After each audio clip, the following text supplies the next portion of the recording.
we negate the resolution, the benefits of the United States federal government's use of offensive cyber operations outweigh the harms.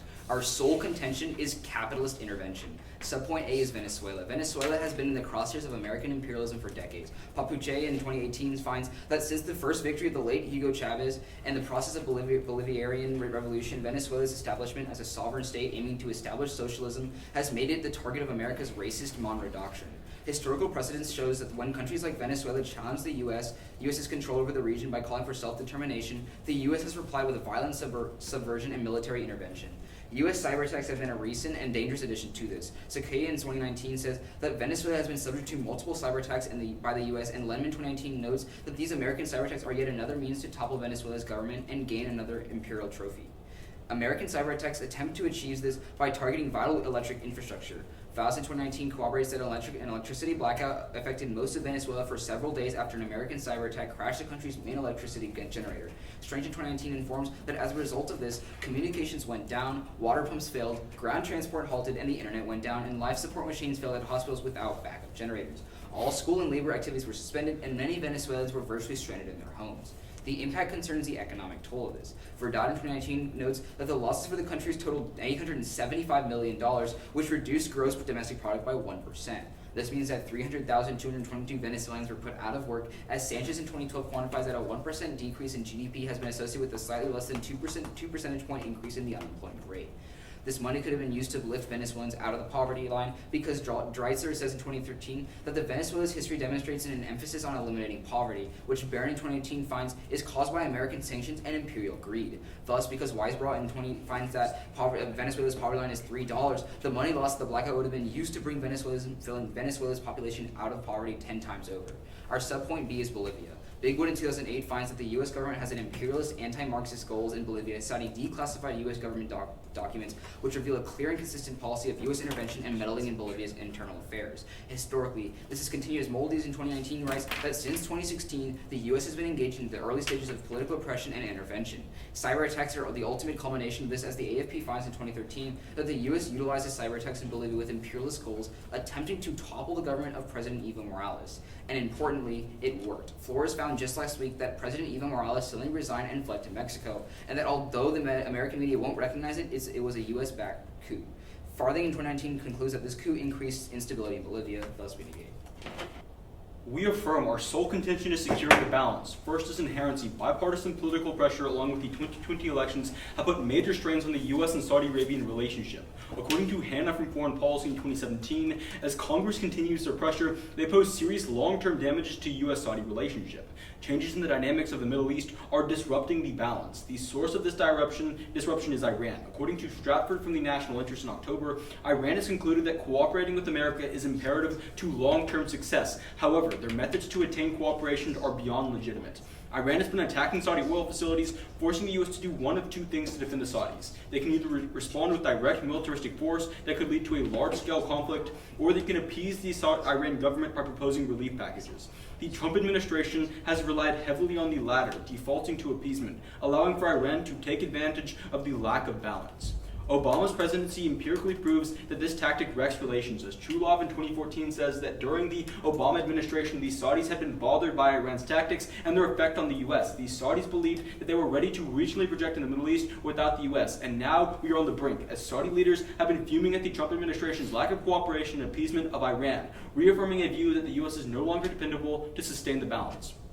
After-led solvency. In the 21st century, the Saudi-Iranian conflict has shifted to the cyber realm, but according to Deutsch in 2018, Iran currently has the upper hand. Critically, Deutsch concludes that the U.S. is unique in providing Saudi Arabia with an offensive cyber-based defense umbrella that is able to measure up to the Iranians. Barnes in 2019 adds that U.S. cyber offensive operations are key to checking back Iranian threats, as they have been effective because Iran hasn't retaliated. This importantly demonstrates that the U.S. is providing Saudi Arabia with the security and assurance it needs, satisfying the Saudis' wants, and securing the balance. Maintaining relations with Saudi Arabia is key for two reasons. The first is Saudi proliferation. According to Gonzeski in 2015, teetering U.S. dependability could cause the Saudi government to look into nuclear technology programs. If the Saudis determine that the U.S. isn't reliable, they have said that they are willing to aggressively bypass current measures and risk alienating the U.S. to protect Saudi interests, and could lead to a Saudi-based nuclear weapons program. Edelman furthers in 2011 that Pakistan could sell operational nuclear weapons and delivery systems to Saudi Arabia, or at least provide the infrastructure necessary to produce nukes, and furthers that any Saudi decision to pursue nuclear weapons would be highly destabilizing in the Middle East, making the region prone to miscalculation and escalation. Regions with multiple actors, i.e. the Middle East, are far less stable, with emerging major powers disregarding current conventions on preventing nuclear warfare, possibly leading to an all-out nuclear war. The second advantage is oil shocks. Currently, the Saudi oil supply is stable, but if the U.S. dependability weakens, it would disrupt the balance. According to Reuters in 2018, the U.S.-Saudi Arabia have a mutually dependent relationship, with the U.S. providing security in exchange for the Saudis providing oil. As the world's largest exporter, Saudi Arabia has the ability to cut and raise prices. This is a huge problem for the U.S., as the U.S. Department of Energy estimates that the U.S. will be dependent on imported oil through 2035. Egan writes in 2018 that the problem is North American crude is a very light blend that doesn't work in refineries, but Saudi oil does. The stability of producing oil imports is critical to our economy and every job in the United States. Disrupting the balance of oil imports has a major implication for the global economy. In 1973, Saudi Arabia responded to a lack of U.S. dependability with a series of oil shocks, leading to a global recession. What's worse is that the U.S. is just as reliant on Saudi Arabia as were they when they were in 1973, when Saudi Arabia plunged the world into recession by oil spikes. Al-Qashi in 2018 says a huge shock to the oil market could cause a global recession. If the current crisis continues to escalate, the Saudi commitment could crumble. The World Bank terminalizes a global recession could lead 900 million people pushed back into poverty, and far worse, poverty increases the chance of death twofold. Thus be affirmed. All right, Tempo, you ready for cross? Yeah. All right, since that's where we're going to the first question? Yep. All right, let's look at your first advantage on nuclear proliferation. And Yep. all that stuff. All right, my question to you is, why would the Saudis produce nukes without the U.S. if A, there's like already like measures put into place to prevent nuclear proliferation, or B, like there are probably other states that can provide them the defense they need? So first off, the Kanzelski evidence is pretty clear, and it tells you that if the U.S. isn't with Saudi Arabia, they're willing to bypass different measures. And what was the second part of your question? Why can they just get OCOs or like other defensive measures from other states besides the U.S.? Because, okay, think about it, right? The major military players, China, Russia, and the U.S. Yeah. China and Russia are on Iran's side, and the U.S. is on Saudi Arabia's side. They don't really have another ally, plus the U.S. already spends the most on OCO, so it doesn't really matter. But okay, yeah, you can have a question. Okay, yeah, sanctions, right? And that's really bad for the economy. Yeah. But how does this have anything to do with OCOs? Well, we would contend that right now the U.S. government doesn't really care necessarily much about the Venezuelan economy, and I would contend that the use of OCOs only enables them to harm them even more. Like Wait, the so- CTU case. Okay, but how much is it harming the Venezuelan economy? Well, we told you specifically that it caused the economy to suffer massively because they hurt. No. Your evidence talks about a 1% decrease because of We said that there was the cost of the OCOs was $875 million, which reduced gross domestic product by 1%. Okay, why did we do that cyber attack? Well, because like we said previously, the U.S. doesn't want to withhold anything in terms of fighting Venezuela because they have imperialist gains. That Wait, but isn't the U.S. super anti-imperialist? I would contend half of the entire last century. Wait, don't we support Taiwan? Guam, the Philippines. Yeah. Wait, no, sorry. Hong Kong. Don't we support Hong Kong? Yeah, I would contend. Sure, maybe on the surface level, but history proves otherwise. We have the actual action that we've done in the past proves that the U.S. has something imperialist to gain. Can I have a question? Yeah. All right. Did the OPEC oil embargo in 1973 harm the Saudi Arabian government? Did this global recession hurt Saudi Arabia? Yeah. Okay, so then it's a global recession. So if it hurts Saudi Arabia, why would they do this? Why would they implement oil shocks? Okay, yeah. So you're gonna come up and you're gonna tell us that Saudi Arabia is not gonna put oil shocks because they know how bad it is for them. Yeah. However, the problem with your argument, that argument is they see the evidence is really clear that Iran has a stronger cyber ops than Saudi Arabia does, right? Do you have the prep out pulled up? Okay, they have stronger cyber ops, right? And Iran and Saudi Arabia are locked in a permanent conflict over regional hegemony, right? So we would tell you that the threat of Iran having cyber op capabilities is stronger than retaliation. That's not really responding to my question. I'm telling you specifically okay, let's look at this then. If the whole region is unstable, wouldn't you contend that a global recession makes it even more unstable and increasing the chance of conflict? What specifically do you have a warrant as to why Saudi Arabia will willingly hurt their economy? Because they view Iran a bigger threat than But how will that on net help them? Okay. Oh yeah. All right. So they've seen. Okay. So in the past, what happened in '73, right? Yeah. We didn't support Saudi Arabia in the Arab Spring. Yeah. So after that, we were pretty buddy-buddy with Saudi Arabia. They've seen that before. They've seen that it works. They're gonna do it again. You mean with Israel? But yeah. Yeah. I'm sorry. Start at the top on their inherency. A few responses right there. First, they need to prove that without offensive cyber operations, the relationship falters. The only thing that they're telling you is that offensive cyber operations are becoming a new form of conflict, but that doesn't prove that other conflict is actually being phased out. But second, the implication is that we've been helping Saudi Arabia in the conventional war space for a very long time. So even if we stop supporting them in the cyber realm, we could still support them with the conventional weapons like we've been doing with arms sales for literally decades. But we've always been present in the Middle East region, so even if we weren't present with like Saudi Arabia directly, just as long as we're there, it's probably still going to keep the relationship. But they talk about this Iran example, but they literally created the problem because after the Stuxnet attacks, Iran became more aggressive. And the implication of that is that more and more countries are becoming a threat, so even if the US is supporting Saudi Arabia, they're just at best solving a problem that they created in the first place. But then, let's go down to their solvency. We would contend that cyber operations aren't actually key to solvency. That's because Schneider 19 finds that cyber ops aren't actually helpful for deterring Iran, so there is no real cyber security blanket, and there's no need for Saudi to actually perceive anything as threatening them because cyber ops aren't actually helping them, and that means the US isn't actually helping them in the cyber realm. The implication of this is that even if the US didn't help Saudi Arabia, they would have no reason to retaliate and like nuclearize and cause these oil shocks because these cyber operations aren't vital in the first place because they aren't actually effective. But then, let's go on to their first advantage on nuclear proliferation. 5 responses. First, the region is already very unstable. Iran is trying to nuclearize right now. Israel has already had nuclear weapons that are hated by every other country in the region, and they've had nuclear weapons for like 50 years backed by the US. So if we were going to see anything materialize, we probably should have by now because the region is already very volatile, and Saudi Arabia has always wanted them. But second, the second response comes from Kaber in 2013, who finds that if Saudi Arabia did develop nuclear weapons, they would be sanctioned by the entire world because a country like Saudi Arabia lashing out and creating nuclear weapons would be seen as really bad, especially in the Middle East, like happened with Iran. But the third response comes from Barzashka in 13, who finds that even if Saudi Arabia didn't care about sanctions, they wouldn't be able to nuclearize because of international monitors. It's very, very hard to build a nuclear weapon in secret. That's why Iran hasn't been able to get away with it, and that's why North Korea wasn't able to get away with it. There would be international monitors in Saudi Arabia, as there are right now from the IAEA. But fourth, even if they got past all of this, the NTI finds in 2017 that even if they did want to build nukes, they didn't care about sanctions, they got around international monitors, they don't want to, but it would take until 2040 for them to actually do this, so even if we cut off Saudi Arabia, the problem wouldn't materialize for a very long time. But then you can turn the argument, because when the US gets more and more aggressive with cyber operations, then other countries would want to nuclearize more, because the more the US attacks Iran and the more the US uses cyber attacks against other countries in the Middle East, the more they're going to want to nuclearize to defend themselves. But then let's go to their second advantage on the oil crisis. Again, 5 responses. First, it's completely non-unique because there's other instability in the region that's causing this already, such as drone strikes, and like Iran has already attacked Saudi oil facilities. The prices fluctuate a lot. But second, tensions are always high in the Middle East anyways. Iran, like about once a year, decides to cut off oil in the Strait of Hormuz because they feel like it. So there's always oil shocks that are going to happen no matter what. But third, the 1973 example doesn't apply. Don't let them bring it up because Nixon had price controls on the oil industry in 1973. It's not causal to any Saudi action because Nixon had strict price controls. But fourth, Al-Khaleesi in 2018 finds that dependence is decreasing already and imports from Saudi Arabia have halved in 25 years, so the problem is going away anyways. Fifth, they would never actually do this because a global recession applies to the entire world, including Saudi Arabia, gets affected. It harmed them last time, so that's why they haven't done it in 50 years. But finally on the impact, you can turn it because Egan 18 finds that if Saudi Arabia did completely cut us off, that would just encourage more and more green technology in the United States, which would obviously be a good thing. For these reasons, we engage.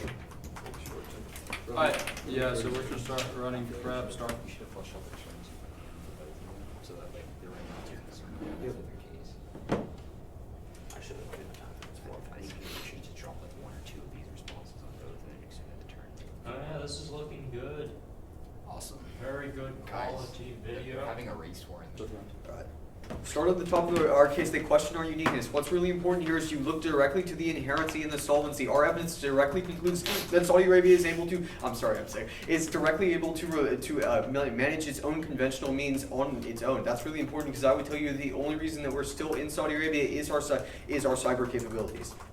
Now, that takes out their first three responses. Go into the Stuxnet response. They want to tell you that Stuxnet caused Iran to start increasing cybernet. So two responses here. The first of which is that it's not unique, as Russia and China were already helping. But two, I would say that you prefer the alternative, because the alternative would have been Iran nuclearization, and that's really bad. In fact, Stuxnet led to the negotiation of their Iran deal, which I would say is on a net good. Now, let's go to the Schneider evidence that he read you. This has no applicability whatsoever. It's actually is in the AT-neg part of the block file, so don't know what he's doing. But even then, it's not applicable to the situation, because it just talks about how escalation doesn't happen. That's exactly our point. Cyber ops can't cause escalation. That would take out their case. We'll get to that later.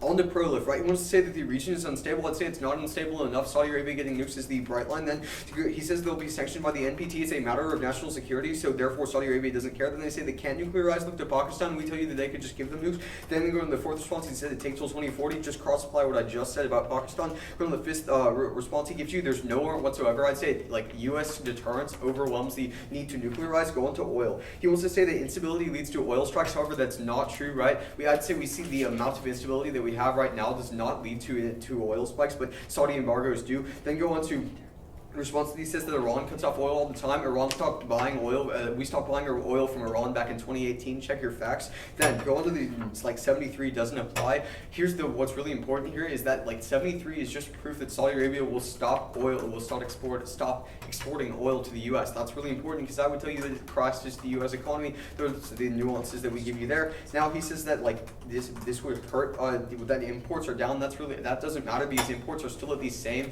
as they were back then, which means that they are still capable of crashing. And even then, we still need Saudi Arabian crude. That's what the Egan evidence concludes is his own term that he reads you. Go on the fact that he says that recession hurts Saudi Arabia. What's really important to note here is that Saudi Arabia doesn't care. Cross-apply the national security argument. Saudi Arabia prioritizes their own security over anything else. They need to be protected. They go to the last response that he gives you, says that it's an increase in green tech. It is a short-term impact. There will be no long-term ramifications on green tech. But secondly, the U.S. economy is not ready to transition. That's why we're not seeing it right now. Let's go into the Latin America argument. Start on Venezuela. There's a really big problem here is that the current government is really bad. They're giving you a bunch of brainwashed information that's just from a bunch of authors who conclude that Venezuela is good. That's not true. Look to the reason that the entire world is trying to overthrow Maduro. We support Guaido because he's a better candidate, because he's better for Venezuela. The reason Venezuela is in such a bad place is because of mismanagement and hyperinflation and lack of policy that is causing an increase in prices of food and housing. That's really important, because I would tell you that a U.S. coup would actually be beneficial in cyber activities on net good. But even then, the Forbes evidence concludes that the 2019 Forbes concludes in 2019 that the reason for the most likely cause for the collapse of the grids was actually Venezuela's inability to invest in its own energy infrastructure. I'd say that's a link back to fire to the first response, because I would tell you that it's just more proof of mismanagement by Maduro, more proof why we should overthrow. Then go on to the fact that they're arguing for socialism, and I'd say that's really on net bad. If they want to protect poor people, capitalism inherently does it better. We've never seen socialism actually protect poor people. Go on to Bolivia. They want to say that the U.S. is going to stage a coup. I'd say that it's not true. The U.S. is super anti-imperialist. But even then, the allegations that they read you are straight up just about email hacking. I would say that doesn't mean anything, and it doesn't translate to the actual coup. The actual coup was caused by tons of internal instability in Bolivia. They don't prove to you U.S. cyber operations uniqueness. But even then, I would say that Bolivia is still also a not very good government. If you want to look out for the poor people, you should look at the U.S. stage coups, because on that they're going to be better for these people. And even then, they don't have any reason. Even then, they don't have any reasonable conclusion why any of this happens for uniqueness reasons. So for those reasons, affirm.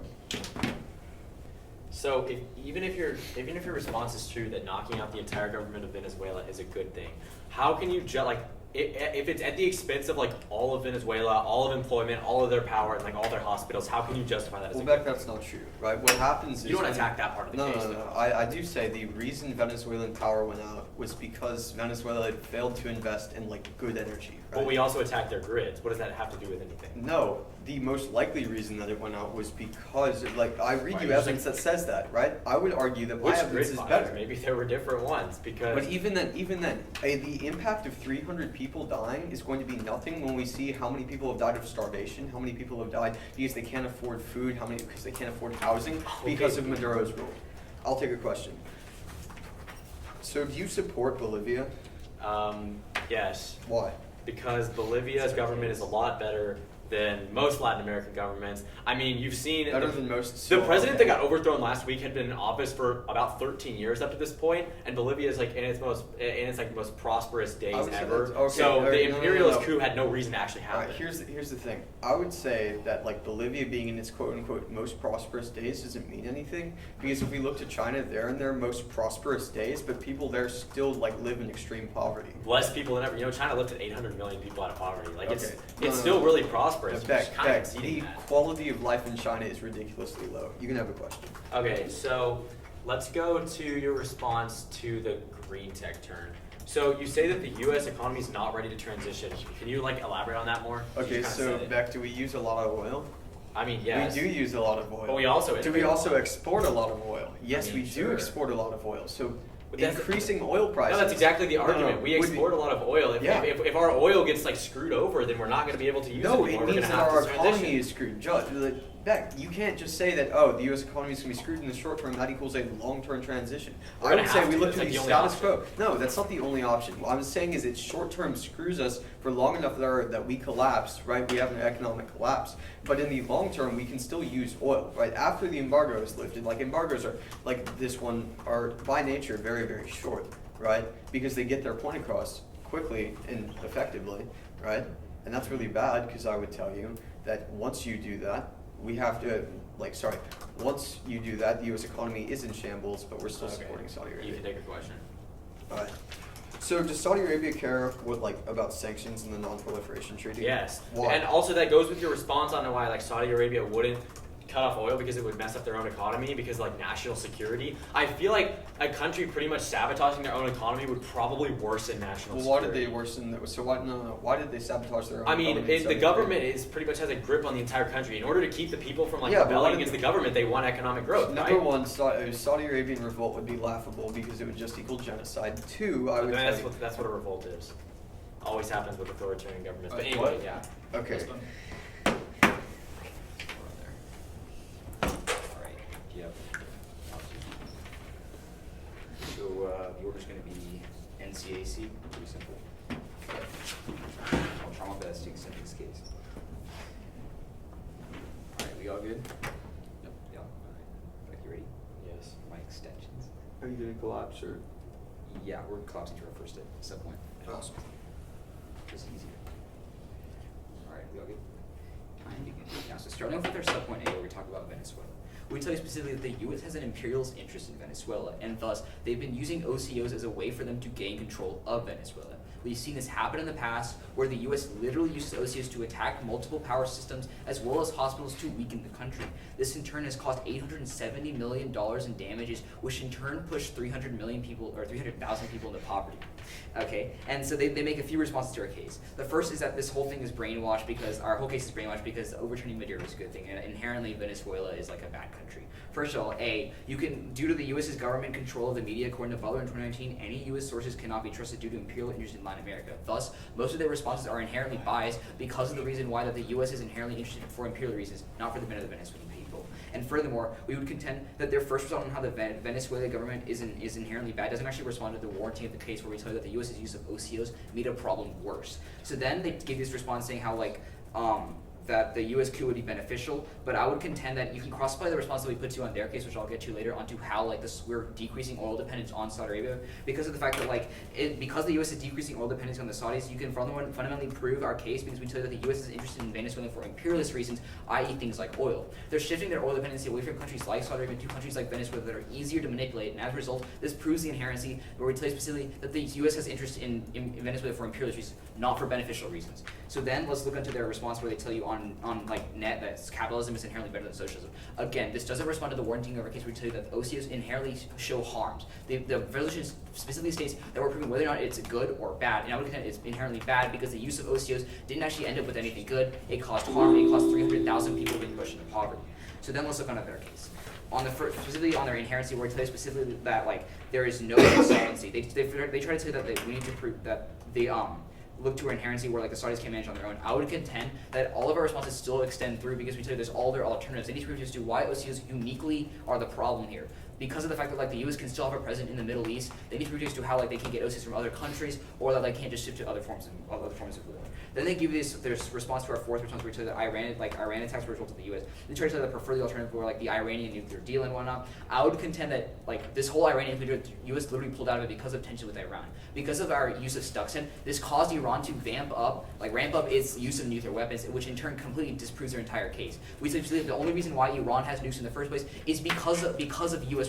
because of the U.S.'s use of OCOs. So that kind of takes out their entire first advantage. And on their second advantage, on their advantage, where we give you the term where we say that the U.S. gets more aggressive with cyber ops, we tell you specifically that because the U.S. attacks Iran more, it only increases tensions in the region and forces other countries to develop their own nuclear weapons, which is literally the warranty that gives you in a case where there's more tensions leads to more conflict. And then onto their advantage too on oil crisis, you can assume the term because they didn't really respond to it, they just read you this, it's a short-term impact. But I would contend that it, like at the end of the day, like the bright line is probably going to be ending oil dependency on countries like Saudi Arabia, which would force the U.S. to go into things like green tech. Thus, we negate it. Alright, yeah. Alright. Yeah. So I'm just going to be starting off on our case and then getting to their case.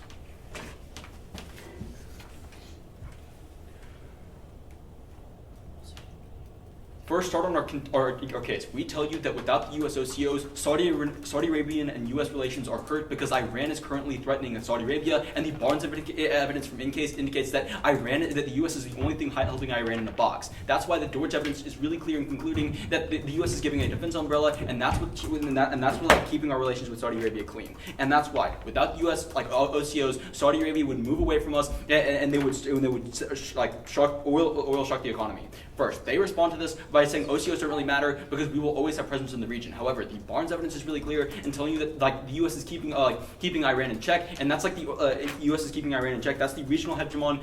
That's the regional hegemon against Saudi Arabia. Without OCOs, they'd be moving away from us. That's the Deutsch evidence that they moves. It doesn't matter if we use conventional warfare to conflict it.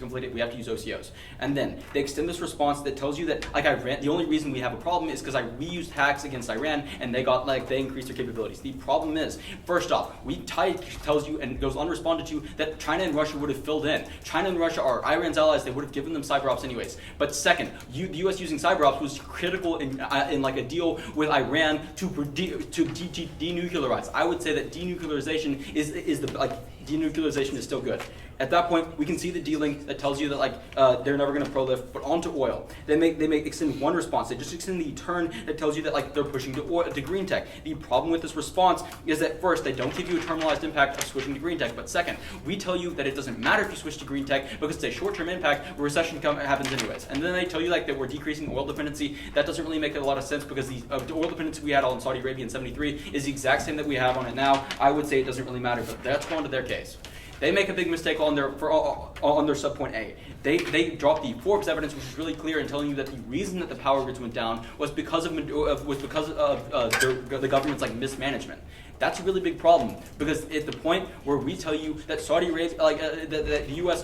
help leading a coup would always be better because the current mismanagement and the current corruption is so bad that that's the thing that's actually hurting these people. The only impacts that they materialize is that U.S. hacked the grids, right? The problem with that is we tell you, the Forbes evidence tells you that's not what happened. It was really just mismanagement. That goes cold conceded. At that point, we win their impacts because the only reason we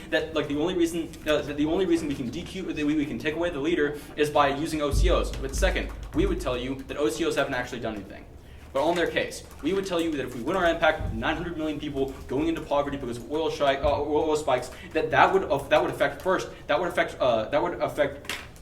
affect them long term because their economy is based off of oil. Oil spikes would be bad for them in particular. But second, a global impact first outweighs anything that happens in their country because it would be literally affecting anybody. All countries in South America that would otherwise would also be hurt. That's what we affirm.